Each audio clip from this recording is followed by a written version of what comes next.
Hey guys, Fork Totem here, back at it again. And today, we're gonna be talking about something that I've scoured the internet for through all the old and new forums, through any Reddit and YouTube videos that I could find, and through all the Discords that I am in, and nobody has talked about this even once. If you can't tell by the title, I am going to be talking about something called raid twisting. Now, for those of you who are enhancement shamans and look at that title and just automatically want to assume that I am reinventing the wheel, you are so far from the truth. I am just using the game mechanics and the shaman toolkit to my advantage.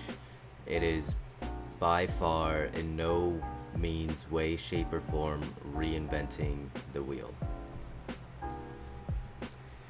Now, like I said in my last video, this series would honestly be so much better if I actually came out with it in vanilla, but things just did not go that way. And to be quite honest, raid twisting has a lot more application in vanilla with the 40-man raid comps, and in TBC, as of phase 1 right now, I have not found a means or a time to use raid twisting in Rule or Magtheridon's Lair.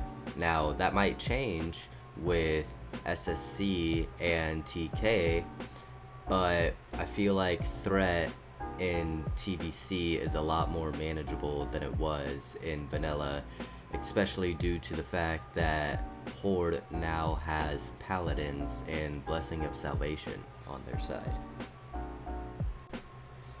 Now, in the footage you can see before you, I'm gonna demonstrate or show you exactly what raid twisting is and the application of it. So first, you're going to want to open up the social tab and then go to the raid frames where it shows where all the groups are organized and where you can move everybody in the groups.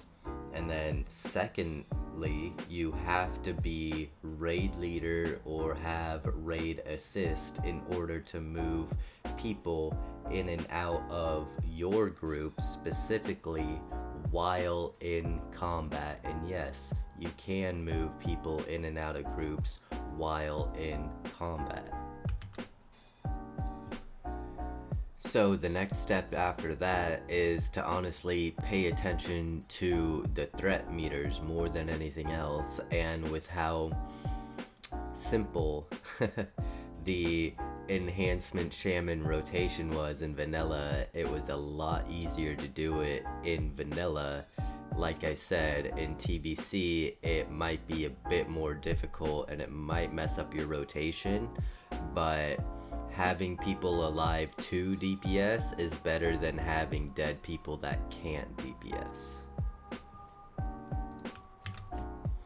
So the final part is when you see somebody creeping up in threat, that you want to be able to move them out of their group and into your group, like I just did with Decap, because he is, creeping up.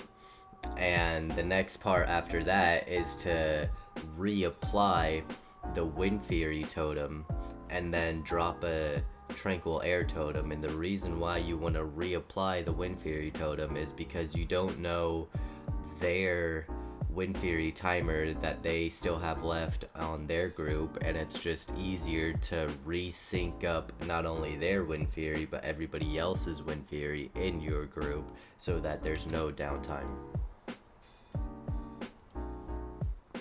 Now, I will say raid twisting was a lot more applicable in all the raids prior to Naxxramas, because once Naxxramas came out and everybody was starting to get pieces of tier 3, it was a lot smoother and a lot easier for the tanks to be able to hold threat without me raid twisting. And it also had a little bit to do with the fact that our raid leader was a healer, and he was not liking the fact that I was changing up the raid frames so often, and it was apparently throwing him off. So, you know, it also is dependent on your healers, because they're the ones paying attention to the raid frames the most, and whether they are okay or ready to, you know, deal with a change like that on the fly. And for the most part, the people that you are switching in and out of your group should not be taking damage, but it is still pretty distracting to see all those changes happening. So if you are going to do this, I would definitely run it by your raid leaders and your raid in general, just to give them a heads up, so you don't just kind of do it out of the blue and out of nowhere. So whenever you're raid twisting, it's always good to have a totem queued up and ready to go, to kind of think ahead and say, okay, I want to get this person in my group and get the Wind Fury and Tranquil Air down right away. Or maybe you want to raid twist for some of the lower DPS and do a Wind Fury into a Grace of Air totem.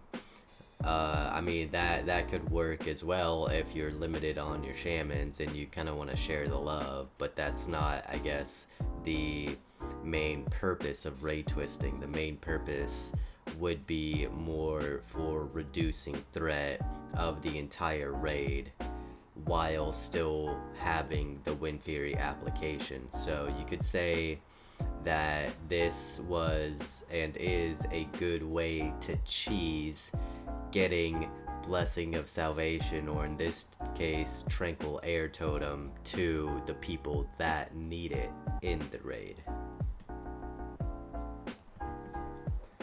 Alright, that's, you know, about all I got to say on raid twisting. I hoped you like it, and I'm really sorry to everybody else who could have used this in vanilla, but hey, whenever there's a new fresh vanilla, you now know what you can do to step up your game and help the raid even more. So, you know, leave a comment down below on whether you think this is a good new mechanic, or if I'm just a crazy person wasting your time and everybody else's. Alright, I'll catch you guys later. Peace.